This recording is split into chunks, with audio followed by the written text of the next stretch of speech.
Hello everyone, and welcome to the Excellecore Real Estate channel. My name is Jeremy Rickard. I'm a local real estate broker here in Central Florida, and we are Excellecore Real Estate. Excellence is at the core of who we are. Now listen, you might be staring at this board going, Jeremy, do we have more math? Really more math? And I'm going to say to you, suck it up, buttercup, because here we go. I got a question the other day, and it was, Jeremy, why did my mortgage payment go up? Why did my mortgage payment did it fluctuate? I'm going to show you today just a couple of reasons why your mortgage payment may fluctuate year over year. So let's get started. Your mortgage payment is actually based on four things. We call it PITI, and that would be pity, and maybe for having to pay mortgages, we should be pitied. I don't know how you remember that, but anyway, so PITI, principal, it's the principal amount of your loan. The interest rate at which you have on your loan, your taxes, and lastly, your homeowner's insurance, PITI. But today, I'm going to focus on one thing, and it's the basic thing that makes your payment fluctuate, and that is the dreaded taxes. So, how are taxes even figured? So I'm going to go over some of the different things in Pasco County, which is where my office is actually located. So this is relative to Pasco County. Just keep that in mind. And there are some idiosyncrasies and some nuances within how they calculate taxes in different locations, even in Pasco County. But I'm going to use a generality enough that you can be able to grasp the concept behind this video. So taxes are figured based on the assessed value of the property times what's called the millage rate. And in Pasco County, as a general rule, the millage rate is what we call 16 mills. 16 mills.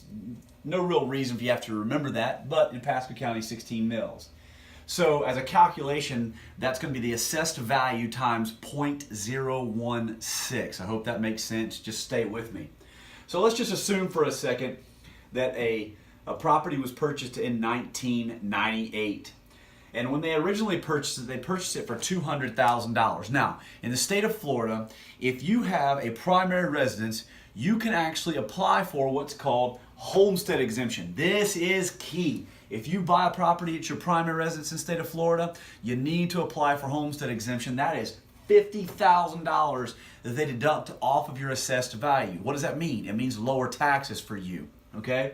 So let's say that the property was purchased for $200,000 in 1998, and then the Homestead Exemption kicked in, and so they assessed the property at $150,000.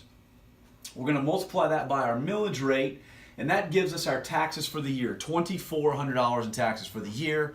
Our payment is going to be based on $200 per month for taxes, okay? Now, in the state of Florida, they can only raise the amount they assess the value of your property a maximum of 3% per year. Now, generally that doesn't happen at the maximum rate, but they can. So if values really took off and they really started to escalate like they did several years ago, the maximum amount that Florida can increase your assessed values by 3%. So let's just assume worst case scenario in this situation. It goes up by 3%, which means the next year the property is assessed at $154,500. We take our calculation of millage rate and we get $2,472 in taxes, which translate to our payment going up by $6 per month. $6. Not that big of a deal, but you can see how the payment would fluctuate. Now, for a second, let's assume that this individual stayed in the home for 20 years. 2018 rolls around. And during that time period, you know, maybe 1 year the county assessed it at 1%, maybe 1 year it was 2%, maybe 1 year it was back to 1%, whatever that happened, but we resulted in 2018 with the taxes having increased from $2,400 originally to $2,640. So that means $220 per month in a monthly payment. Well, that's what's going to be listed on the MLS. That's what's going to be advertised, and you as the buyer, that's what you're going to see when you go to Zillow, Realtor.com, any of these locations, that's what you're going to see. So when you put that into your taxes amount and you come to a payment, your payment is actually based on a tax amount that started its assessment way back in 1998. But here's the kicker. The property in 2018 has increased in value more than 3%. And let's just say it was sold at $300,000. Well, actually the tax bill on a $300,000 home would be $4,800. That's $400 per month. And so you can see how that's an increase of $180. So then all of a sudden, after that first year, you get your mortgage payment and it goes up by $180. And you're like, why? It's because the new assessment came out. But, hang with me, you applied for homestead exemption and got $50,000 towards your assessed value. That means the second year with homestead, now they're going to assess your property at $250,000. We do our calculation again, and it results in $333 per month, which means the payment would then go back down by around $67. But the kicker is, it was originally based on $220 a month. At $333 a month, your final payment actually went up by $113 per month. And that's a very simplistic way of looking at this. I understand there's some nuances in how they calculate taxes. But why do I want you to know this?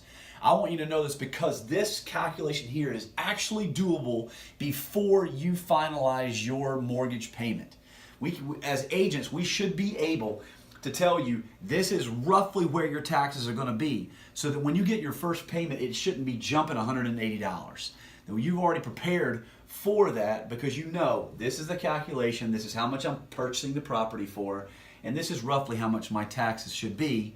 You can include that in your monthly mortgage payment, and you won't be surprised by a $180 increase in your property tax bill. Hey, listen, go check us out at excellecorerealestate.com. I would love to be your guide. Remember, at Excellecore Real Estate, we want no fear. We want you to be educated, and we want to be your guide.